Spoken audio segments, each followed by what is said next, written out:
उसके बाद व्यापाद।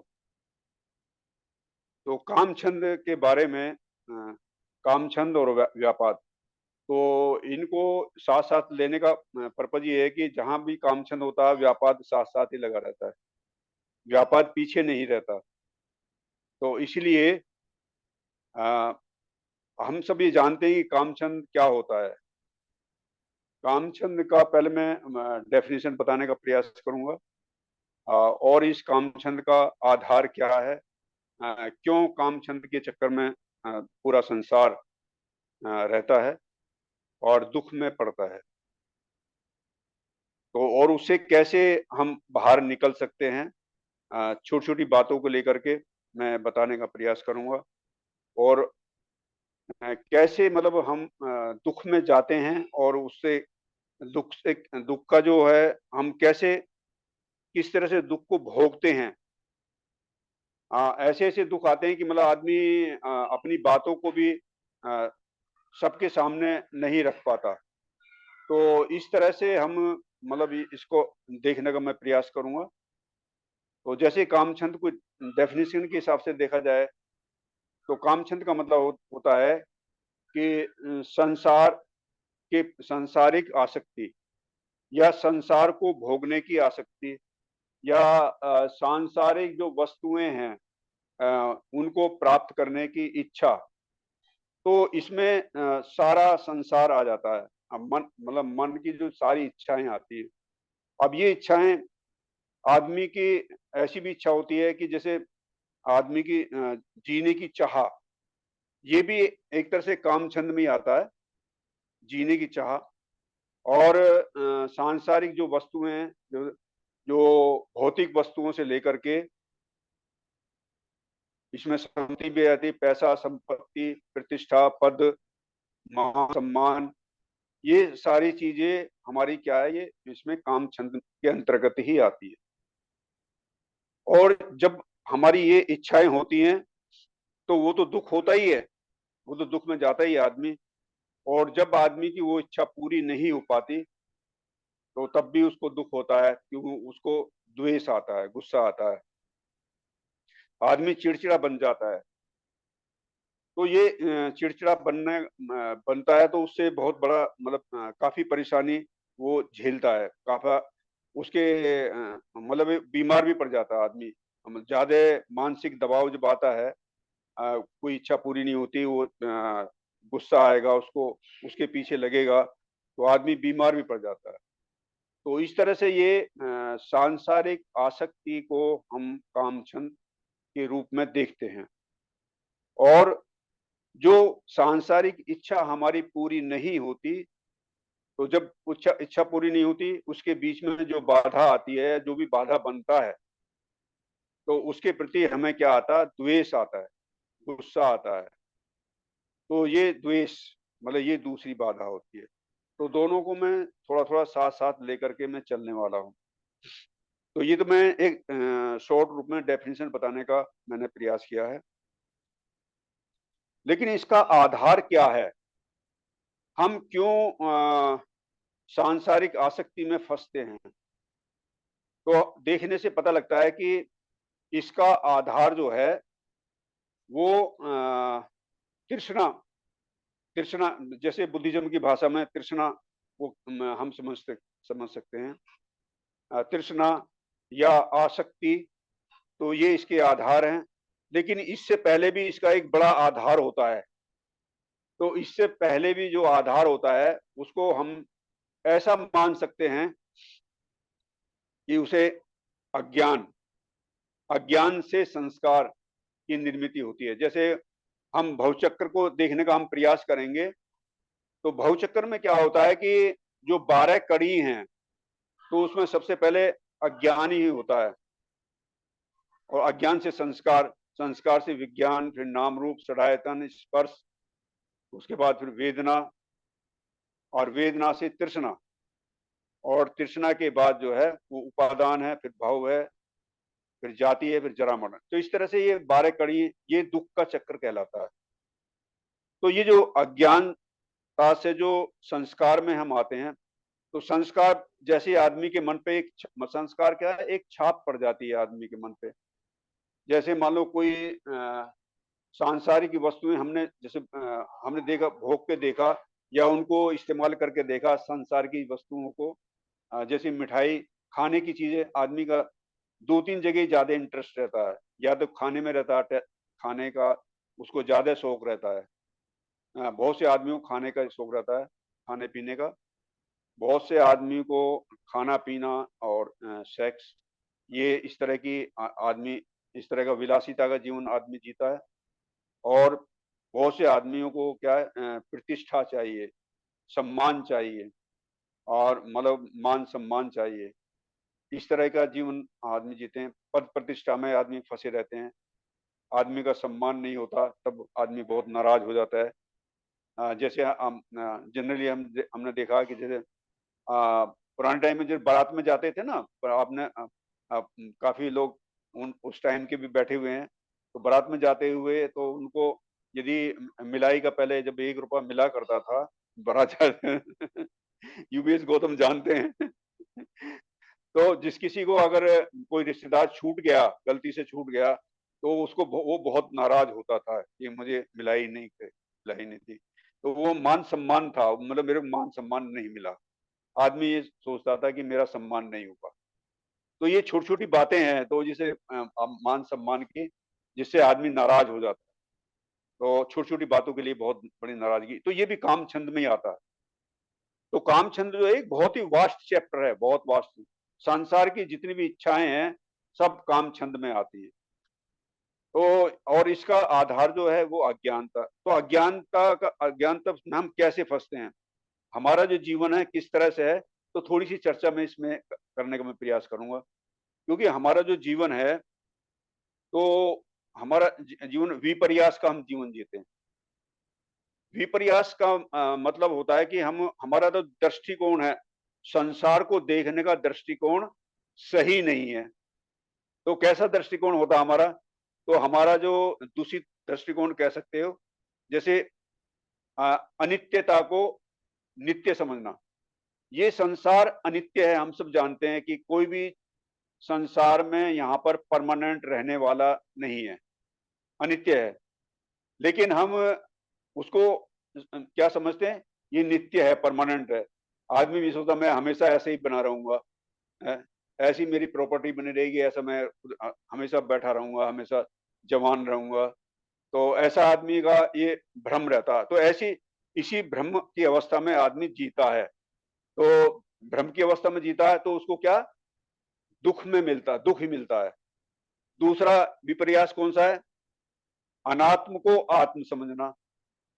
मतलब जो भगवान बुद्ध की शिक्षा है अनात्मवाद, मतलब आत्मा नाम का कोई तत्व संसार में पाया नहीं जाता। ये सब हम जानते हैं, भगवान बुद्ध ने खुद ही बताया अनात्म का सिद्धांत।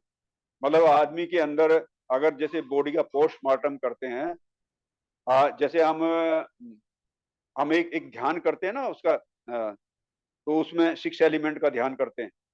तो उसमें क्या पूरी बॉडी का पोस्टमार्टम करते हैं, तो उसमें देखा जाता है कि आत्मा नाम की कोई तत्व पाया नहीं जाता बॉडी में कोई।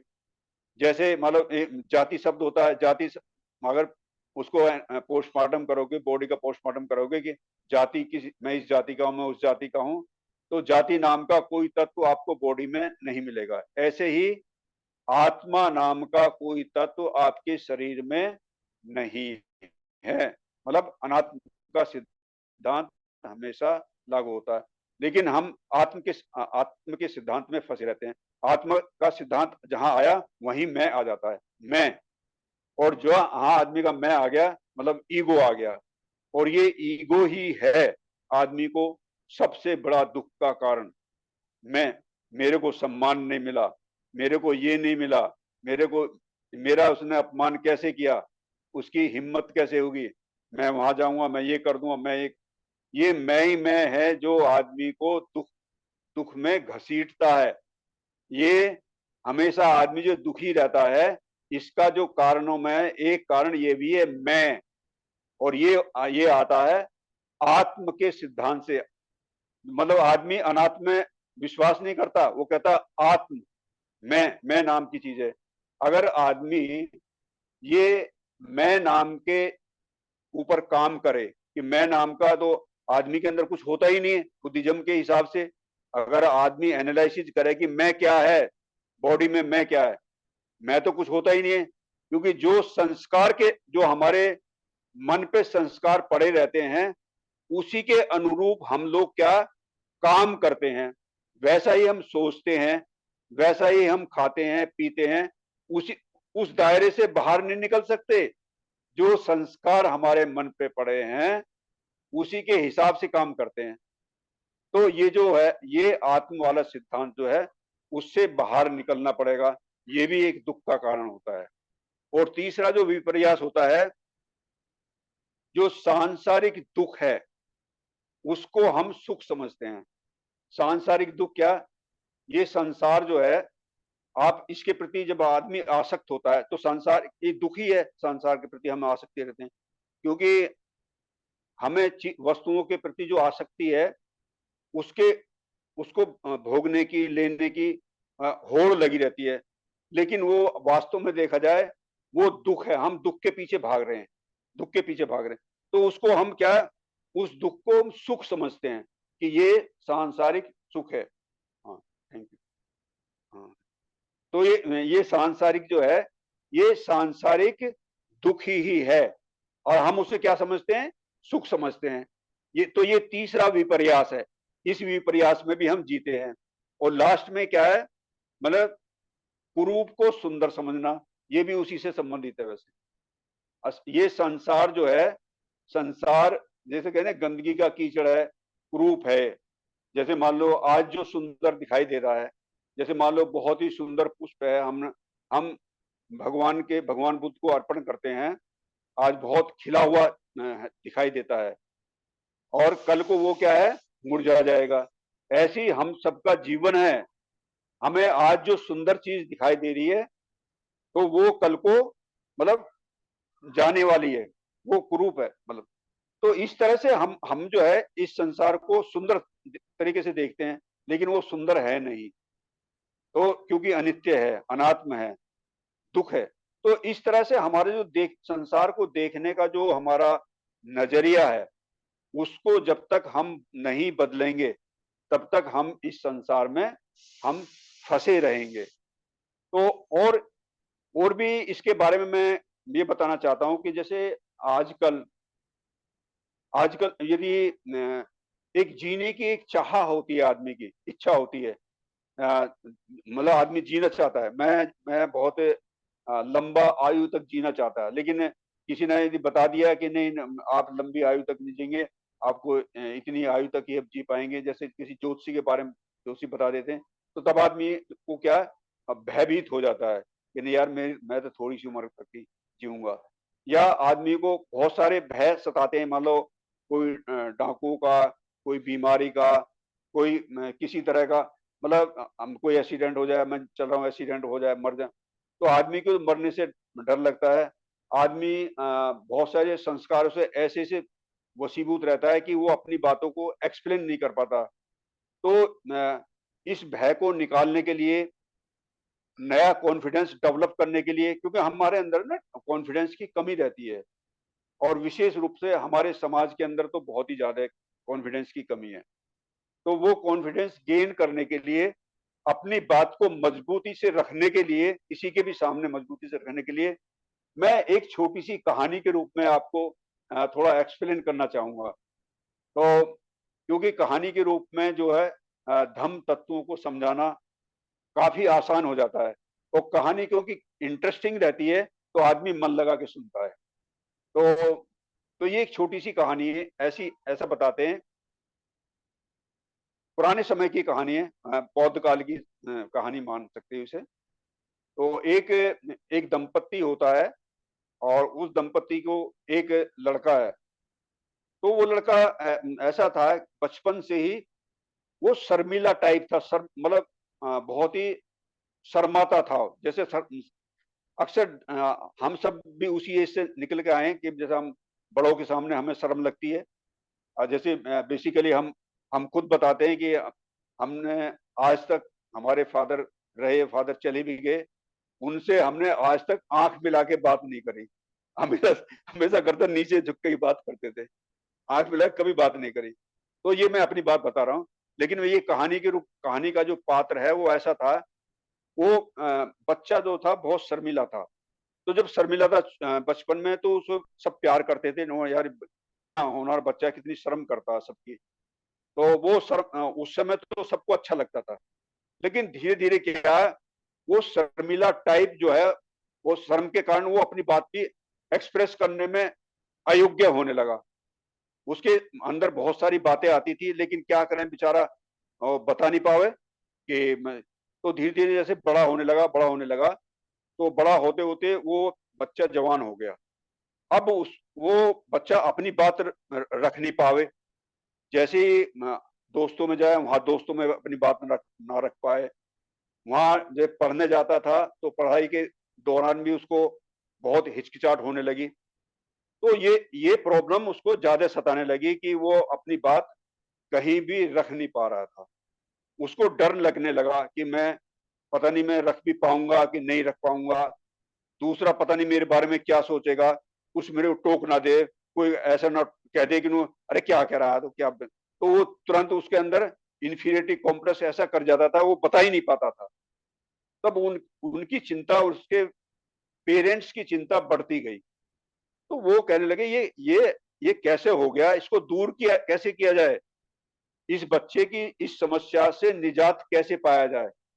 तो वो बहुत बड़ी समस्या में। तो उन्होंने क्या काम करा, एक दिन, स्वाभाविक है कि वो परेशान हो गए थे, उसके उसके फादर परेशान हो गए कि इसे। तो एक दिन गुस्से में आके उसको डांट दिया, बहुत जोर से डांट दिया। तू सुधर नहीं सकता, तू ऐसे ही रहता है, पता नहीं कैसे लोगों के सामने जाता, बता नहीं पाता, अपनी बातें नहीं कह पाता, क्या है तेरे अंदर, क्या है। तो उसको, अब वो बता तो नहीं पाया अपने मन की बात में कि मुझे आप ऐसा क्यों कह रहे हो, कैसे क्यों। तो वो जो वहां से सीधा अपने घर से निकल के चल देता, और अब चला गया सीधे निकल के। अब उसके घर वाले, जो शाम होगी, वो इंतजार कर रहे, वो ना आया। तो उन घर वालों को भी चिंता होने लगी। तो उसने क्या काम करा, वो सीधा काफी दूर निकल गया। एक नजदीकी 2-3 गांव छोड़ करके एक एक पहाड़ पड़ता था, पहाड़ी क्षेत्र था। तो उस पहाड़ी पे सीधा जाके चढ़ गया, और चढ़ते गया, पीछे कुछ नहीं देखा उसने।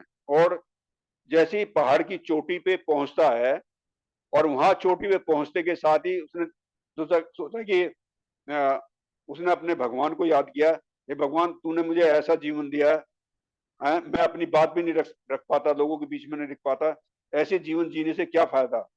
इससे तो अच्छा है कि मैं अपने आप को समाप्ति कर दूं। तो जैसे ही वहां छलांग लगाने के लिए होता है, मरने के लिए, सुसाइड करने के लिए होता है, तो पीछे से एक एक भिक्षु होते हैं, बनते, उन्होंने देख लिया था उसको चढ़ते हुए। वो जैसे पीछे,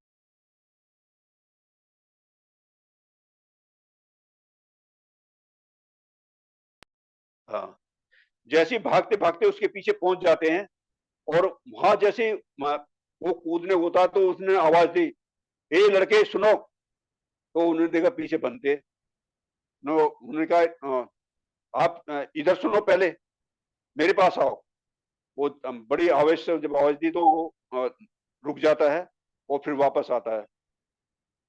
उन्होंने कहा, तुम, क्या बात है, तुम्हें क्या परेशानी है? तो वो बतावे ना परेशानी, ना बतावे कि मुझे परेशानी क्या है। तो उसने कहा, नहीं नहीं, कुछ नहीं, कोई परेशानी नहीं है। परेशानी नहीं है, आप मुझे परेशानी बताना नहीं चाहते? नहीं नहीं, कोई परेशानी नहीं है, ऐसे ही कहने लगा। वो, अच्छा अच्छा, रुको, आप मेरे पास आओ। वो प्यार से अपने पास बुला लेता है, और पास में बुलाने के बाद जो है, वो, अच्छा ऐसा ऐसे करो, क्या तुम अपनी परेशानी दूर करना चाहते हो, नहीं चाहते? उन्होंने कहा, जी हाँ, मैं तो दूर करनी चाहता हूँ, मैं परेशानी से दूर करना चाहता हूँ। उन्होंने कहा, परेशानी दूर करना चाहते हो तो मुझे बताओ ना, क्या परेशानी है आपकी। तो तब वो धीरे से बताता है, कि मुझे, मेरे को अपनी परेशानी बताना नहीं आता।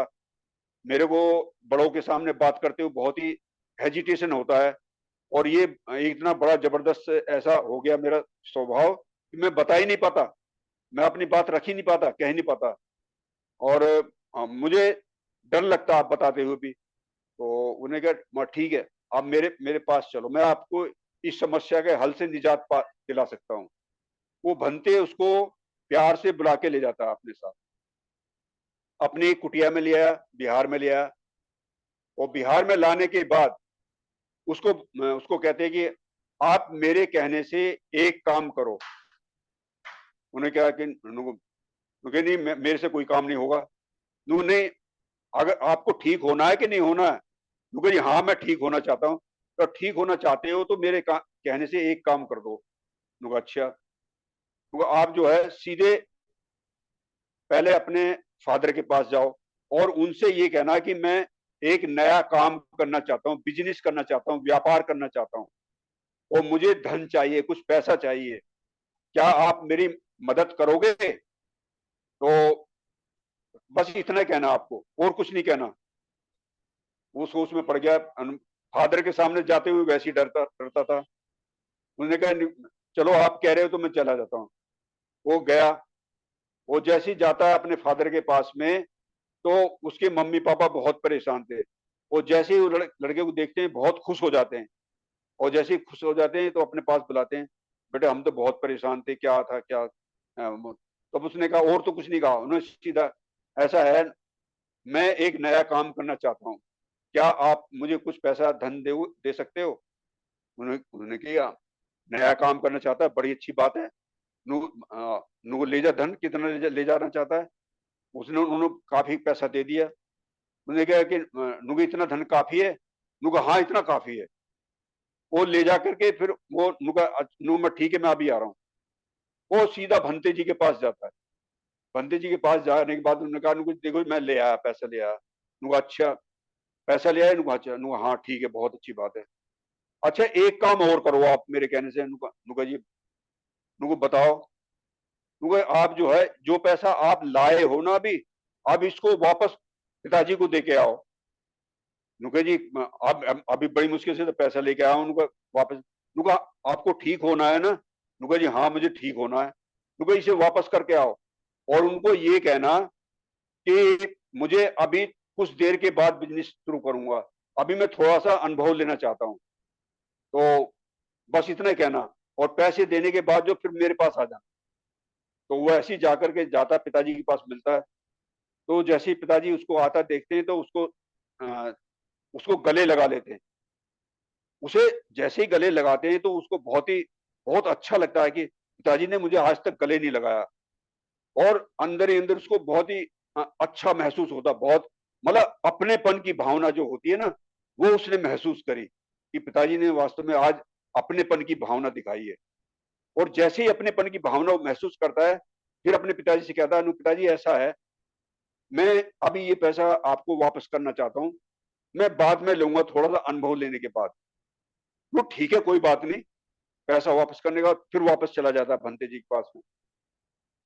भंते जी कहते हैं इनुका अच्छा नुका दिया है वापस? हाँ। नु चलो ठीक है, बहुत बढ़िया किया। अच्छा आपको ठीक होना ना जल्दी? नुका हाँ जी जल्दी जी ठीक होना चाहता हूँ मैं।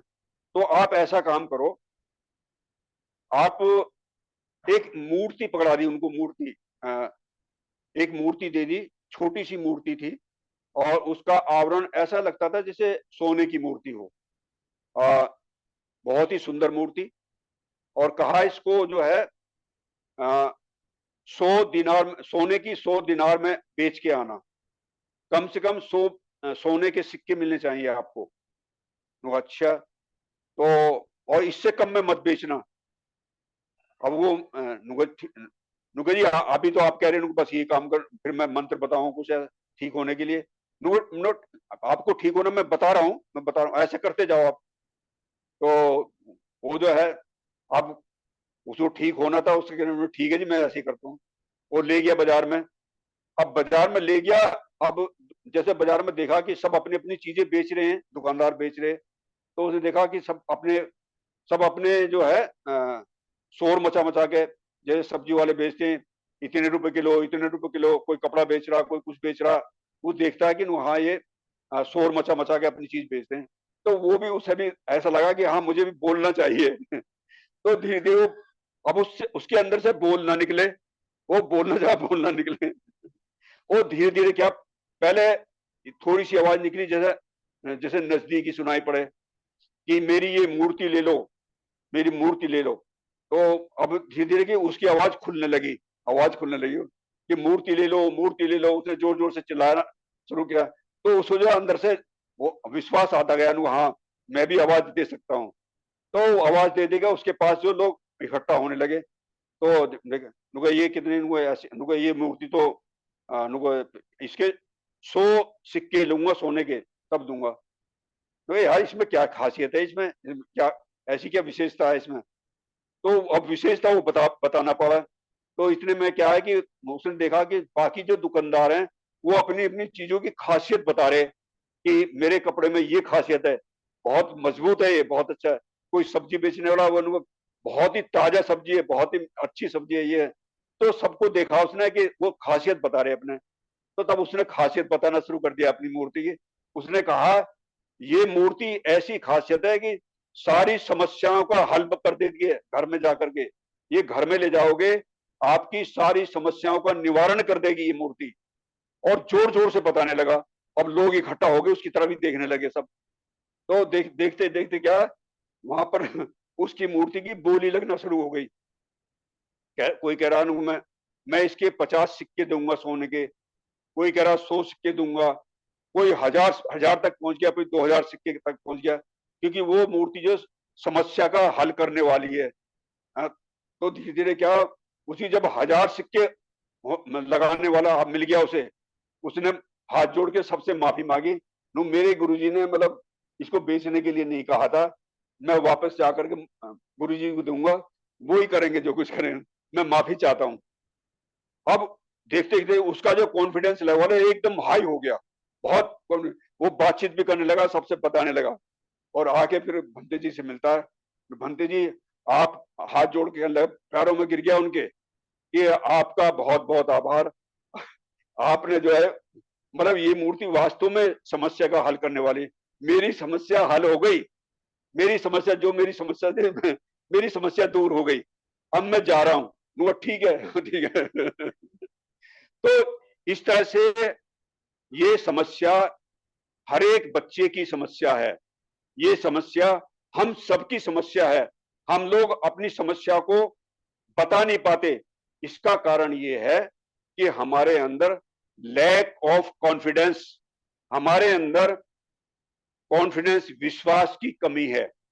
अब ये कॉन्फिडेंस आए कहां से? आप ये बुद्धिज्म में कॉन्फिडेंस जो सिखाया जाता है, कॉन्फिडेंस कैसे आता है? कॉन्फिडेंस आता है हमारी जो, जैसे वो होती है ना, ये प्रज्ञा होती है। प्रज्ञा, प्रज्ञा एक अनुभव होता है। और जब आदमी को अनुभव आता है, अनुभव आने के बाद, तब आदमी, वास्तव में देखा जाए अनुभव मिलने के बाद, तब आदमी का कॉन्फिडेंस लेवल बढ़ता है। जैसे जैसे एक छोटा सा एग्जांपल दूंगा मैं, एक छोटा, जैसे मान लो अब हम बाजार में जाते हैं, बाजार में गए, किसी को स्वाभाविक है कोई एक्सीडेंट, नॉर्मली हो जाते हैं एक्सीडेंट, और एक्सीडेंट हो गया और सभी देख देख के जा रहे हैं कि नो हाँ यार एक्सीडेंट हुआ, कितना बुरा हुआ, कितना बुरा हुआ। लेकिन कोई भी उसकी हेल्प के लिए नहीं आ रहा, मदद के लिए तो कोई वास्तव में जो बुद्धिस्ट आदमी होगा, वो निश्चित रूप से वहां खड़ा नहीं रहेगा, मूक दर्शक बन के खड़ा नहीं रहेगा। वो आगे बढ़ेगा और तुरंत रिक्शे वाले को आवाज देगा, उसको उसमें बैठाएगा और लीजिए तुरंत अस्पताल ले जाओ। और अस्पताल में साथ जाएगा और उसका जो पट्टी वट्टी वगैरह कराने के बाद उसको जो उसको फिर घर छोड़ेगा। तो ये क्या है? ये जब हम ये देखते हैं कि जो आदमी की इच्छा होती है ना, मतलब हेल्पिंग नेचर जो होती है, हेल्पिंग नेचर, क्या कहना चाहिए, मैत्री का जो भाव होता है, जब दुख के संपर्क में आती है तो मैं, मतलब दुख के, करुणा का भाव होता है। और करुणा के भाव के साथ ही जब एक्शन होता है तो वीर्य, उत्साह आता है। और उत्साह के साथ जो एक्शन जो हो गया, उसने काम किया, उसके बाद जो उसको अनुभव मिलता है या सेटिस्फेक्शन जो मिलता है, तो वही सही मायने में हमारा जो है अनुभव कहलाता है। वही सही मायने में हमारा कॉन्फिडेंस बनता है।